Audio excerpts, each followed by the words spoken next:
ஏய் செவிலி, என்ன எப்போ பாரு இதே மாதிரி சோம்பேறித்தனமாவே உட்காந்துக்கிட்டு இருக்க? அதுவா உணரம்மா, அதுக்கு ஒரு காரணம் இருக்கு உணரம்மா. நம்ம சுறுசுறுப்பா இருக்கிறதை விடவும் சோம்பேறித்தனமா இருந்தாதான் நம்ம ஆயுசு காலம் நல்லா இருக்குமா. என்னடி சொல்ற? எனக்கு புரியலையேடி.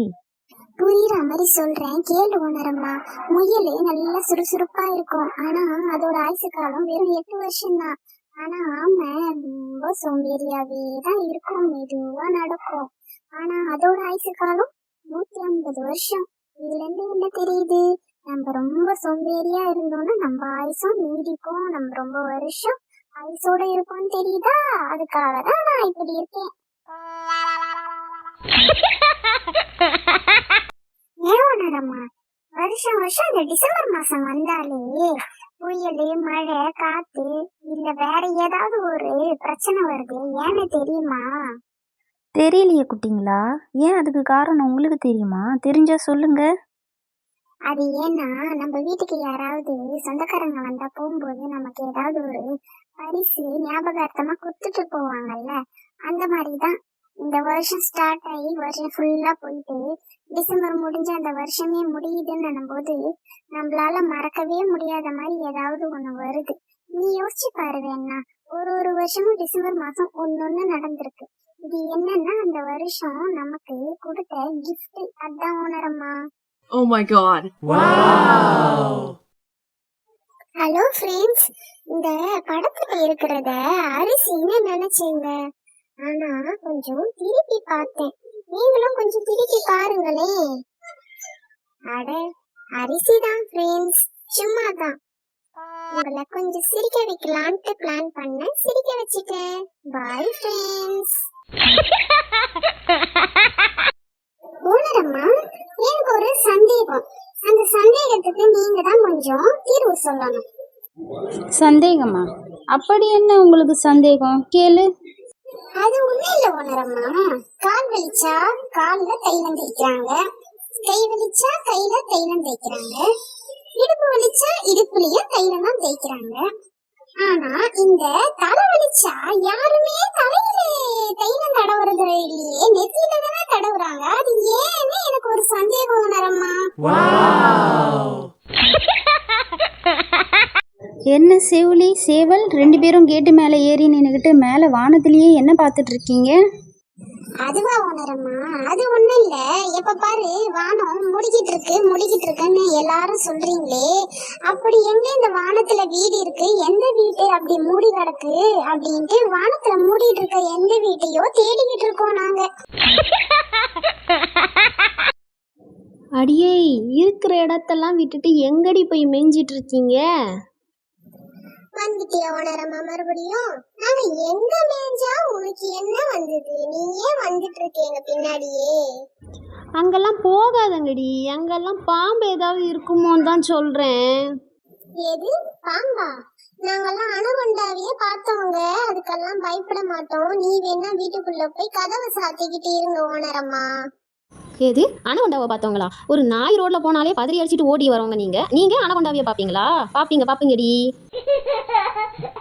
ஏய், உங்களை வெளியே திறந்து விட்டு எவ்வளோ நேரம் ஆகுது? வெளியே போய் மேயாம இன்னும் என்னடி இங்கேயே இருக்கீங்க? போங்க உணரம்மா, இன்னைக்கு நாங்க வெளியே போய் மேயிற மூடே கிடையாது. நாங்க உள்ளேயே போறோம். எங்களுக்கு சாப்பிடறதுக்கு மட்டும் கம்பு, அரிசி வேற ஏதாவது இருந்தா எடுத்துன்னு வந்து போடுங்க. என்னது, வெளியே போய் மேயிற மூடு இல்லையா? ஏண்டி, என்னாச்சு இன்னைக்கு உங்களுக்கு? அதெல்லாம் அப்படிதான். உங்களுக்கு டயர்டா இருந்தா ஒரு நாள் நீங்க லீவ் எடுத்துக்கல, அதே மாதிரிதான் எங்களுக்கும் இன்னைக்கு ரொம்ப டயர்டா இருக்கு, நாங்களும் இன்னைக்கு லீவ் எடுத்துக்கிறோம். எங்கேயும் மேய போக மாட்டோம். போதுமா உணரம்மா? என்ன சேவல், என்னையே பார்த்துட்டு நின்றுட்டு இருக்க? போய் மேய வேண்டியது தானே. ஓனரம்மா, அது ஒண்ணும் இல்ல. உனக்கு கொஞ்சனா அறிவு இருக்கா இல்லையான்னு இன்னும் யோசிச்சுட்டு இருக்கேன் நானு. ஏய், என்ன கொழுப்பா சேவல், உனக்கு யாரை பார்த்து அறிவு இருக்கா இல்லையான்னு கேட்டுட்டு இருக்க. இப்ப எதுக்கு இந்த மாதிரி ஆராய்ச்சி உனக்கு? அது ஒண்ணும் இல்ல ஓனரம்மா, குப்பைங்க இருக்கிற இடத்துல போய் மேயின்னு சொன்னாலும் ஒரு நியாயம் இருக்கு. இங்க நிறைய புல்லுங்களா கிடக்குது, செடிங்களா கிடக்குது, இங்க போய் என்ன மேயின்றியே? நான் ஆடா மாடா இந்த இடத்துல புல்லுங்களை மேயறதுக்கு? அதனாலதான் உனக்கு அறிவு இருக்கா இல்லையான்னு. ஏய், என்ன செவிலி சேவல், இன்னும் ஏதோ பேசிக்கிட்டு இருந்தீங்க? என்ன நான் வந்ததும் ஆஃப் ஆயிட்டீங்க? வாங்க உணரம்மா, உங்களை பத்தியும் உங்க நல்ல மனசு பத்தியும் நாங்க 2 பேரும் பேசிக்கிட்டு இருந்தோம் உணரம்மா. என்னது, என்ன பத்தியா? என்ன பத்தி நீங்க என்ன பேசிட்டு இருந்தீங்க? அதுவா ஓனரம்மா, நம்ம ஓனரம்மா எவ்வளவு நல்லவங்க, எவ்வளவு நல்ல மனசு படைச்சவங்க அப்படின்னு நான் எங்ககிட்ட சொல்லிட்டு இருந்தேன் ஓனரம்மா. என்னன்னா நமக்காக எவ்வளவு பெரிய வீடு கட்டி நமக்காக கொடுத்துருக்காங்க, எவ்வளவு நல்லா இருக்கு இந்த வீடு. நம்ம ஓனரம்மா மாதிரி நல்ல மனசு இந்த உலகத்துல யாருக்குமே இல்லைன்னு சொல்லிட்டு இருந்தேன். நீங்க வேணா கேளுங்க ஓனரம்மா இவகிட்டயே. ஆமா ஓனரம்மா, உங்களை பத்தி தெரியுமா? சேவல் அதுதான் சொல்லிட்டு இருந்தது. போதும் போதும், ரொம்ப என்ன புகழாதீங்க. என்னங்க, சாப்பிடுங்க, வயிறார சாப்பிடுங்க. செவிலி நல்லா சாப்பிடு. சேவல் நீயும் நல்லா சாப்பிடு. ஓனரம்மாவுக்கு இந்த இருக்கிற இடத்துல சாப்பாடு வரும் நான் சொன்னேன், நீங்க பத்தியா? வெளிச்சி வாடி குளிப்பாட்டுறேன் உன்னை. எது குளிக்கிறதா?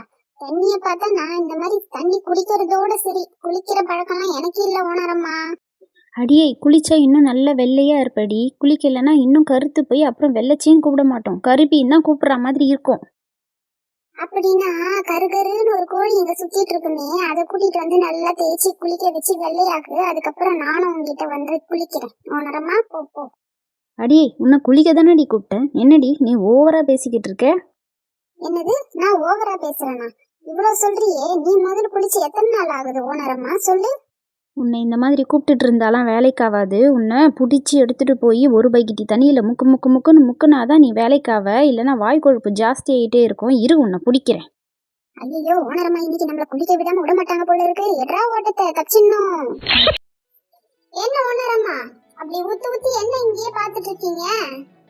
அது ஒன்றும் இல்லை சிவப்பி, நீ எப்போ தான் முட்டை போடுறது, அந்த முட்டையை எடுத்துகிட்டு போய் எப்போ தான் நான் ஆம்லேட் போடுறதுன்னு பார்த்துக்கிட்டு இருக்கேன். நீங்க எவ்வளவுதான் ஊத்து ஊத்து பார்த்தாலும் இங்க உங்களுக்கு முட்டை கிடைக்காது. போங்க ஓனரம்மா. என்னடி என்னாச்சு திடீர்னு இப்படி ஒரு அதிர்ச்சியை கொடுக்குற? முட்டை வச்சு வச்சு எனக்கு போர் அடிச்சிச்சு ஓனரம்மா. இனிமே நான் லீவு தான், எனக்கு இனிமே முட்டைலாம் வராது. போங்க ஓனரம்மா போங்க. செவிலி என்ன ஏதோ யோசனையில் இருக்க, என்னாச்சு? அது ஒண்ணும் இல்ல ஓனரம்மா. இருந்தா நம்ம குழி பணிகாரம் மாதிரி இருக்கணும், இல்லன்னா நம்ம பரோட்டா மாதிரி மட்டும் இருந்துடவே கூடாதுன்னு யோசிச்சேன். என்னது பரோட்டா குழி பணிகாரமா? பரோட்டா குழி பணிகாரத்துக்கும் நம்ம வாழ்க்கைக்கும் என்னடி சம்பந்தம் செவிலி? அதுவா ஓனரம்மா, பரோட்டானா எப்படி வேணாலும் திருப்பி போடலாம், கருக விட்டுருவாங்க, அடி அடின்னு அடிச்சு பிச்சு கூட போட்டுருவாங்க. அந்த மாதிரி இல்லாம சும்மா நம்மள குழியிலேயே தள்ளி விட்டாலும் நம்ம புசு புசு புசுன்னு குழி பணிகார மாதிரி வரணும். அதனாலதான் சொன்னேன் ஓனரம்மா. அடி நம்ம ஓனரம்மாக்கு எவ்வளவு பெரிய வீடு கட்டி எவ்வளவு பெரிய வீட்டுல இருக்கிறாங்க. ஆனா நம்மளது பாரு, எவ்வளோண்டு வீடு, அதுவும் எவ்வளவு குட்டியா, இத்தனை பேர் நம்ம இருக்கோம். என்ன பண்றது, அடுத்த ஜென்மம்னு ஒண்ணு இருந்தா இந்த ஓனரம்மா வந்து இந்த வீட்லயும் நம்ம வந்து அந்த வீட்லயும் இருக்கணும்னு நம்ம எல்லாரும் கடவுள்கிட்ட வேண்டிக்கணும். சரியாடி?